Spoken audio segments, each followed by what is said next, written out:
What's going on, everyone? Seth Miranda here. This is Adorama Rewind, and it's real short week. I'm going to keep this real tight. I found stuff that's more fun and then fun plus beneficial. So hopefully we can just keep the doom and gloom away for a minute and just take a look at some stuff that's happening out there, stuff that you can apply to your own world, like this. Boom. So this guy actually created this car shoot with a toy Lamborghini, a Fuji X-T3, some ping pong ball nets along the side of a treadmill, a spray bottle, some low-cost LEDs. You can see right here, Kunal Kelkar. I apologize if I'm saying his name incorrectly, but this is the whole setup. He has this toy Lamborghini on basically a shoelace, has the net going along the side to give it some background.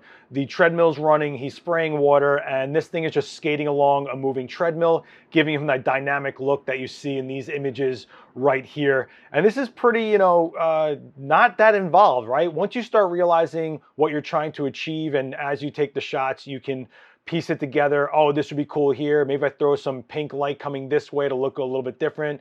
And then when you start taking the shots from another angle, you're like, oh, I need a background. What could I use as a background that I can fake as sort of a racetrack?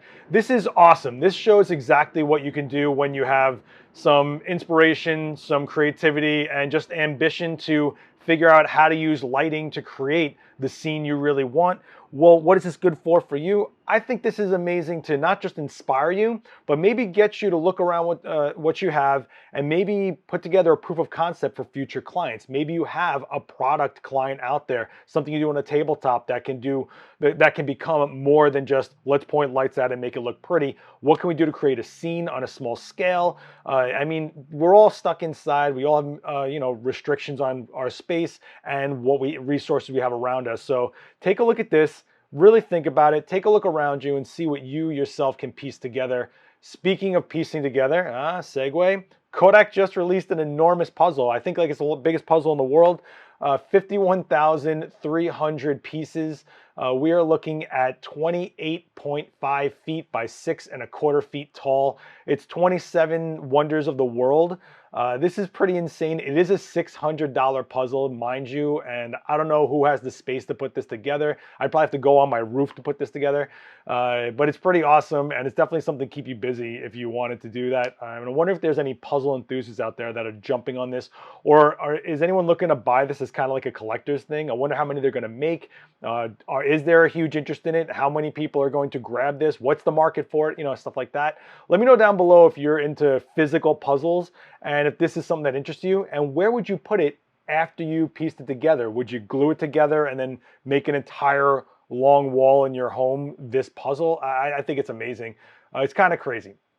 Let's talk about something you guys can get into that you might actually get to benefit from monetarily, especially if you have pets or have people around you that have pets. Take some funny pictures of them and you could win $3,700. Yep, they're just looking for funny pet photos. They don't even have to be your pets, but it's actually to benefit a charity called Blue Cross in the UK that's trying to find homes for animals. So for $6 entry fee for up to 5 images and $12 entry fee for up to 15 images, as long as it's dog, cats, horses. Then there's the other creatures, which these are the categories as more than just criteria. Pets who look like their owners, which is always hilarious, right? Junior in video. So if you're gonna go for this, just head over to this link right here and you can enter a few of your images for a pretty low cost. And as long as they're funny and they're of animals, I'm pretty sure they'll just take them and you could win some money. I know Patty Mattis, who watches this, will definitely jump on that. I'm sure we all have some sort of animal photos out there, or maybe you just have an animal in your home that you think is hilarious. Well, now is time to focus on them and get them in a funny moment, and maybe you could win some money. Speaking of money, Getty Images is putting out a grant. Yeah, so you have until May 15th to apply for this. Let me show you what's going on, because I know photojournalists are having a hard time right now, especially with not being able to travel, getting to places. The streets are desolate. There's not any events happening. Unless you're going to like Capitol Hill or something like that, you're pretty much limited in what you can do. So this grant right here is going to be open.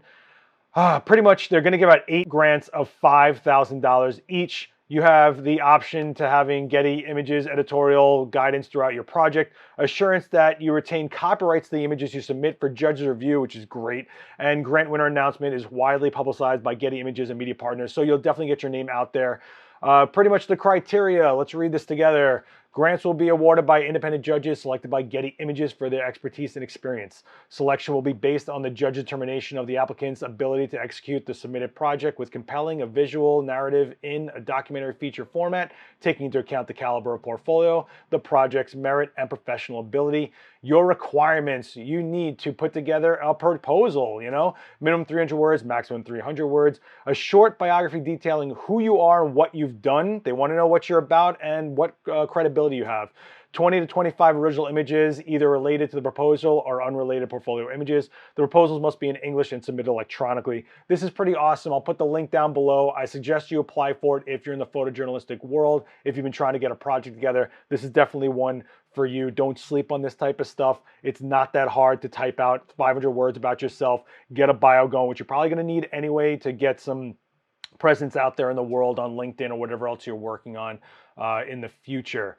Okay, if you're chilling at home and you want to get more work ingested into your brain, check this out. Colorado Photography Center has put a 180 artist collection online. So this is basically a virtual museum of some amazing images from guys like Ansel Adams. It's really great resource and definitely something you should check into. Not to mention they also have going on documentaries online. If you go over to their website, the Bill Cunningham on the Street documentary, you can actually watch it online through them, and he's awesome.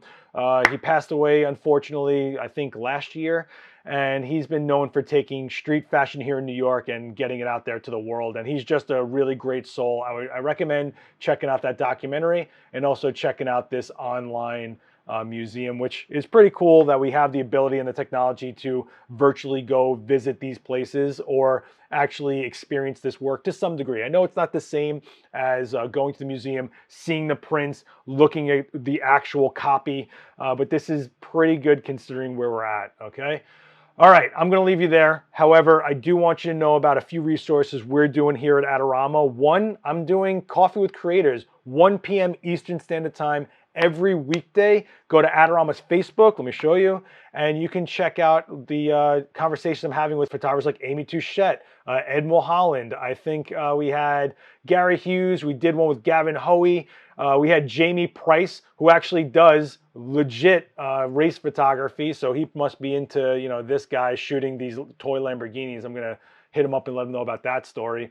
I even had Joe McNally, Vanessa Joy, Spooky from Twitch, taking us through the interface of what it takes to go on Twitch and stream.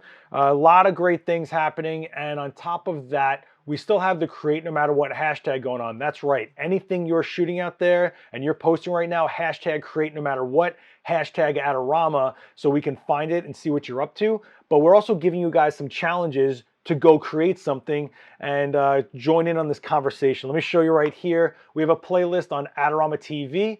The first one up, it was Vanessa Joy. She showed you guys how to do some really great multiple exposures using old images, not just taking 2 shots at once, but using old images you've already shot and then doing the multiple exposure.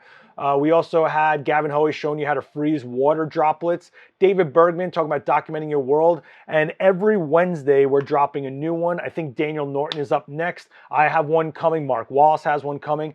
So check out these videos and then try to take the challenge. Can you freeze water droplets? What about your multiple exposures? And plenty of other things you guys can try going on as the weeks come. So Wednesday, the challenge video comes out. That following Monday, the host of that video goes on Facebook Live with me. We talk about the hashtag and try to find some of your images from that challenge. So it's a pretty good way to get sort of a subtle, quiet shout out and get to show some of your work. Join us 1 p.m. Eastern Standard Time on Adorama's Facebook page, and we'll be talking to you guys live. You're in the chat, we'll see what you're saying, we'll answer questions, and it's just good to keep community together in times like this.